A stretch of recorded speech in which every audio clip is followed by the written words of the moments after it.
Die Buffelbil van Inyatikulu, episode 25. Laurie is eerste op Sondagoggend. Sy stort vinnig en trek aan. Daar is 'n briefie onder die deur ingedruk. Die ander gaste het al gery. Sien julle tussen 12 en 1 by die kliniek. Laurie sit die briefie op die tafel neer en stap kombuis toe om water vir koffie te kook, waarna sy met 2 bekers en 'n bakkie beskuit na Lukas se kamer stap. Hy slaap nog vas, 'n luukse waarskynlik, wat hom seker nie dikwels beskore is nie. Al is die deur oop, klop Laurie 2 maal voordat hy roer. Sy staan 'n oomblik in die deur en wonder of sy hom maar eers weer moet los.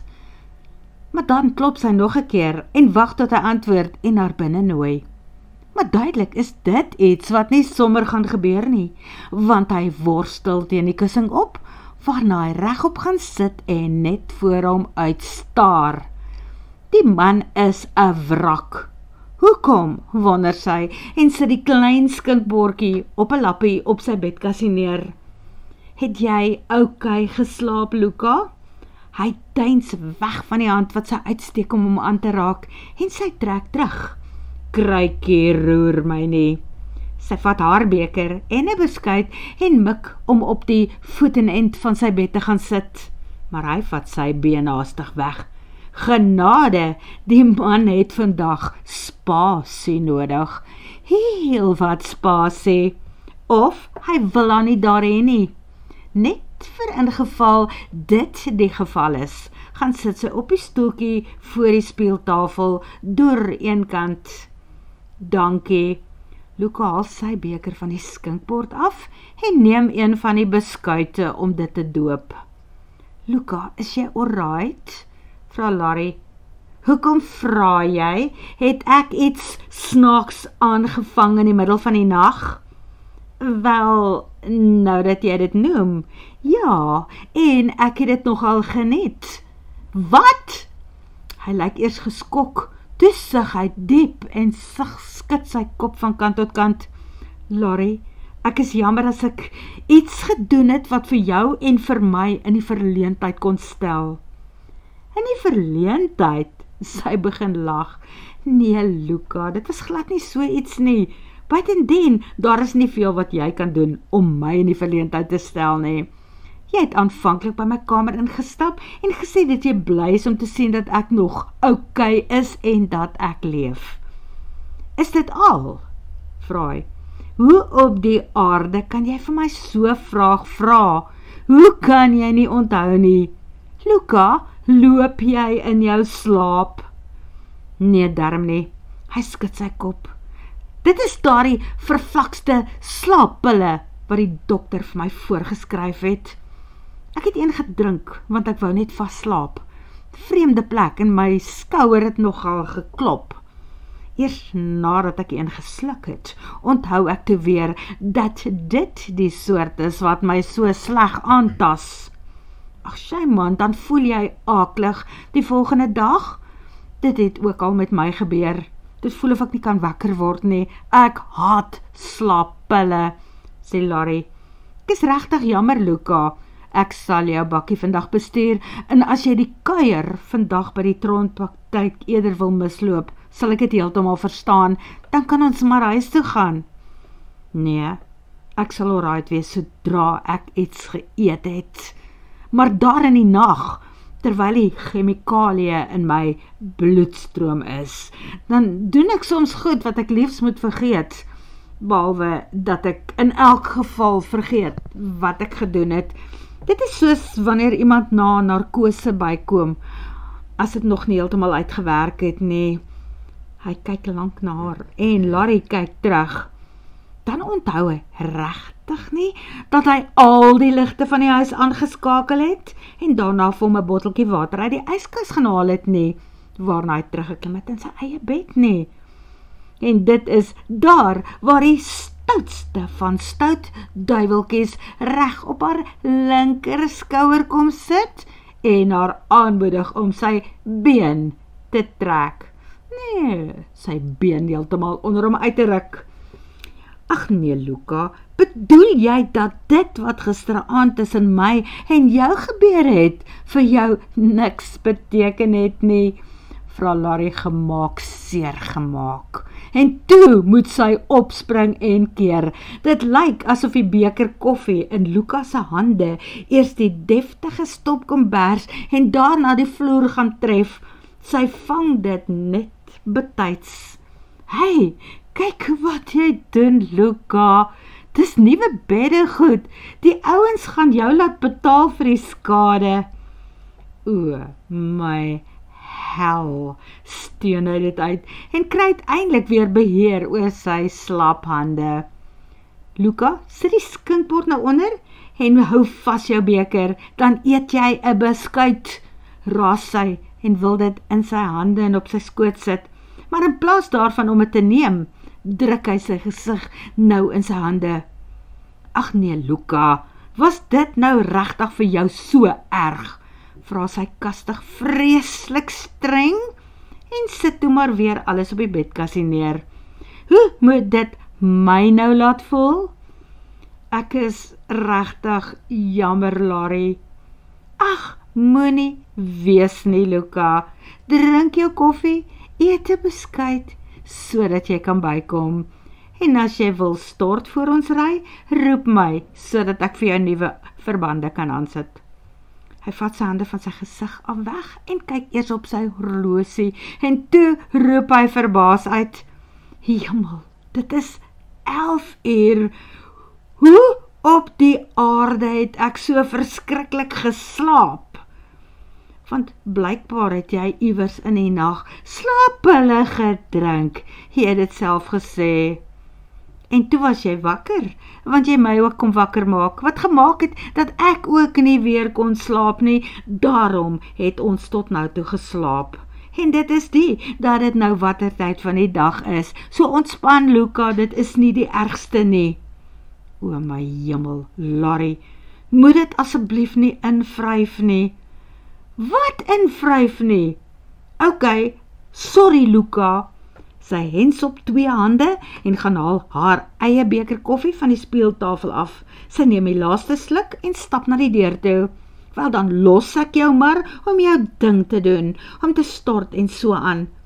Totdat ek jou verbande kan kom regsien, roep my dan maar, behalwe as jy nou te kwaad is vir my en dit self wil doen. Ek, kwaad vir jou, brom hy omgekrap. Ek is die Joos in vir myself. Hoe laat moet ons nou weer by die trons wees? Enigiets van 12 uur af, antwoord Larry. Sy voel so 'n bietjie seer gemaak oor die reaksie dat Luka so omgekrap is oor die gedagte van hom en haar. Maar sy laat dit verkieslik wel verbygaan. Dis in elk geval beter dat daar net vriendskap tussen hulle is. Byna almal van hulle het vroeg reeds vertrek, sê sy weer. Daar is 'n brief op die tafel en Lala het gisterand gesê dat Harry potjiekos gaan maak en dat haar pap en slaai gaan wees daai kant totdat die troeteldiere kan saam fees vier. Maak reg, sien jou later. Sy tel haar kamera op en stap voordeur toe. Nee, roep Luka uit. Waar dink jy gaan jy heen? Ek gaan bietjie rondloop en 'n paar laaste videoetjies neem. Nee, sit, jy bly net hier. Na daardie dreigement doop hy wel 'n beskuit en eet daarvan.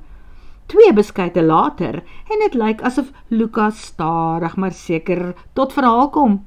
Hy besef darm teen die tyd waarskynlik dat sy net 'n grap gemaak het, want hy staan uit die bed op met 'n laken om sy lyf en toe stap hy badkamer toe, waar hy die deur van die badkamer ferm tussen hulle toemaak, net om dit weer oop te maak en om die deur te loer, en toe sê hy, jy bly net hier binne in die huis, tot ek klaar gestort en aangetrek het, jy gaan stap nie daar buite rond, as 'n luiperd dalk weer terug is, nou dat die meeste mense vertrek het nie.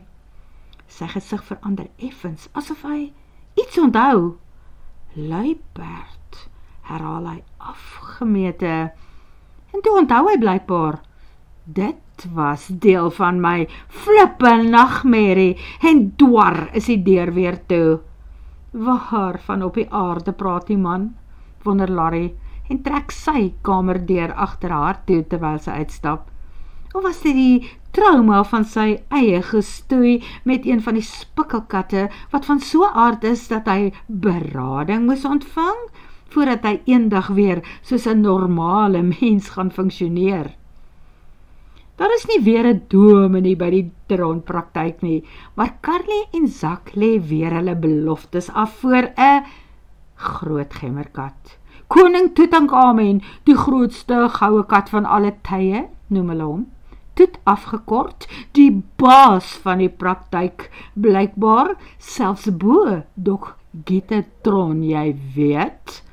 Hy beloof ook plegtig dat hulle altyd getrou sal wees aan hom, die kat, en dat hulle ook vir Luca like en vir Luna en die 2 nuwe katgespuisies daar, Beethoven en Mozart, en al gaan hulle nou vir 'n hele week vakansie hou in Mosambiek op 'n skip tussen die eilande, sal hulle nooit vir Mr. Donkie, die vodde esel, of vir Fotty, die geplakte platgetrapte skilpad, wat nou weer in een stuk is, sal vergeet nie, beloof die tweekies. Flekkie lyk vreeslik mooi in sy wit onderbaadjie en swart strikdassie. Hy is soos 'n eie kind vir hulle, vertel Carly weer baie ernstig, en Luca en Larry moet proes om nie te lag nie. Dan is daar die gaste, vertel Zak, die 2 beagles van die pappas, en Erika van Langsaan se jokkie, en die beroemde badprop. Die mooiste hond wat nog op hierdie dorp kom woon het. Sedert Wolf, sê Doggiete. En moenie vir Philly die papegaai vergeet nie. Al die gaste word hartlik welkom geheet. 'n Heerlike kuier, en dit is eers laatmiddag dat Luca en Larry aanstaltes maak om te vertrek, terug na Inyatikulu toe. Behalwe dat niks mos nooit net eenvoudig is, wanneer jy op 'n Sondagmiddag beplan om by 'n plattelandse veeartspraktyk weg te ry nie. Dit is Donkie, wat Doer van agteraf uitroep. Dit is weer hy kom daar van die berge af, maar die keer sleep hy 'n karretjie met wiele, en op die karretjie is daar 'n baie swaar pasiënt. 'n 100 kilogram dier, en al probeer al die ander diere wat daar by hom is help om die groot monster te sleep, is dit hy en hy alleen. 'n Monster is dit voorwaar, blaf Flekkie ook. En toe is daar 'n skaduwee by die agterste hek, wat na Barend se hoewe daar agter gaan, soos 'n boom, waarvan party takke soos 'n olifant met 'n groot slurp lyk, 'n bobbejaan wat in die takke rondspring, 'n kameelperd wat hoog van bo af afkyk, 'n hyena langs die man se been, en 'n windhond. En 'n man met die snaakste boshare in skakerings van geel, bruin, grys en vuil. Streepsak, jippie, Streepsak is weer hier, roep klein Benji uit en laat waai vir die agterste hek. Wag eers, Benji, probeer sy ma bekommerd keer. Ai, tog, daardie kind van julle is onverskrokke, roep Dok Giete uit. Hy en Carly hardloop resies tot by die agterste hek. Wat het jy daar, Streepsak? Vra Carly en sluit oop om die man met die menigte bewegende skaduwees in te laat. 'n Luislang. Die mense het hom met klippe gegooi om hom dood te maak. Toe keer ek en bring die pasiënt hierna toe, sodat julle hom weer kan gesond maak. Ek weet mos, luislange is 'n bedreigde spesie. Dankie, Streepsak, jy het reg gedoen. Genade, het jy al op 'n slang geopereer, Giete? Vra Dok Harry, toe 7 van hulle die arme verflenterde dier uit sy sak haal en deur die braaikamer na die lang gang van die spreekkamer toe dra. 'n ou, vuil, toewy oortreksel, wat seker tot nou toe op Streepsak se bed was, bly in die braaikamer agter. Ek het 'n gat toegewerk wat deur 'n bokse horing gemaak is, maar Fred het die narkose gedoen, erken Gitte, so ek het nog nooit rarig aan 'n slang gewerk nie, so wat van jou, Zak? Of nee, los vir Zak en Carly uit met hierdie pasiënt. Hulle moet gaan regmaak om môreoggend baie vroeg op te wees en te vertrek. Nee, ons help eers met hierdie een. Maar ek weet ook nie regtig hoe die narkose op so duur moet werk nie, erken Zak, en toe draai hy na Luka. Maar gelukkig is jy mos hier. Sorry Luka, op geen manier kan jylle nou hier wegry nie. Help ons eers om hierdie kolos weer heel te maak, asseblief ou maat. En Laurie lag stilletjies, terwyl haar videokamerakkie nou oor tyd werk. Daar gebeur het mos weer. Nooit 'n oomblikse verveling, solank as wat Luka Willemse in haar lewe is nie. Luka trek sy baadjie uit en stap saam met Gitte na die spreekkamer, waar hy ewig gelate 'n verdowingsmiddel kies om in 'n spuit op te trek. Teen die tyd dat hy terugkom, staan Laurie reg met haar videokamera om alles af te neem. Sy sien hoe Luka oor die skibberige vel voel, die spuit gereed in sy regterhand, terwyl die stert nou daar om sy linkerarm krul. Genadeloos, asof hy die lewe daaruit gaan druk. Maar die veearts is onverstoord kalm, bedaard, wanneer hy die naald iewers onder die vel onder 'n skip indruk. Oomblikke nadat die kleurlose vloeistof die buis verlaat het, is dit asof die slang 'n laaste poging aanwend om terug te beklei. Sy bek gaan wyd oop en Sipho moet net keer vir sy eie gesig toe die kop omdraai en hy met daardie baie rye tande mik na iets of iemand om wraak op te neem. Maar net daarna ontspan die groot lyf en word slap, swaar in die vele hande wat hom vashou en dra. 4 bliktafels word nader gebring en met ou lakens en handdoeke bedek, sodat die lyf gemaklik daarop kan lê.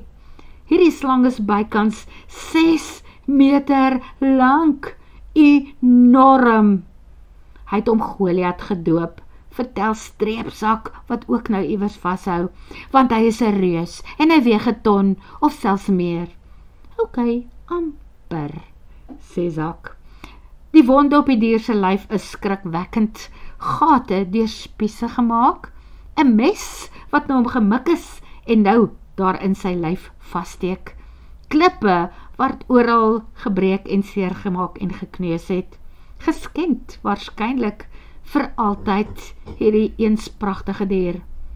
Die deernis en liefde waarmee die veeartse die reptielse wonde en snye heg en ontsmet, bring 'n knop in Laurie se keel.